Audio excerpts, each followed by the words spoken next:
I was just a youngin' just trying to like level up.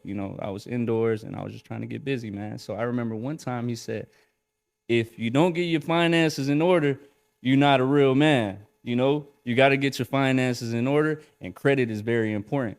And that stuck with me. I was like, credit, damn. I don't know shit about credit, but it doesn't hurt to try. Like, let me search some up.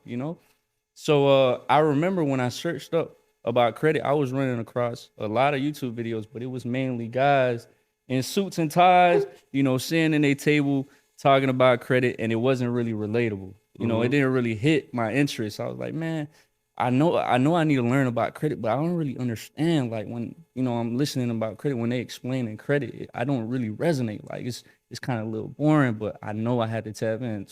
I'll be in my couch watching like a little credit video from a guy in a suit and tie, and I'll damn near fall asleep.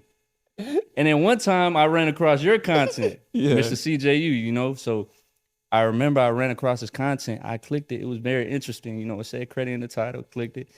And CJ had chains on. You see him right now, I was like, oh shit. Chains on, he talking about credit. And I remember you did an analogy about credit when it comes to zips, Selling weed, yeah. selling weed.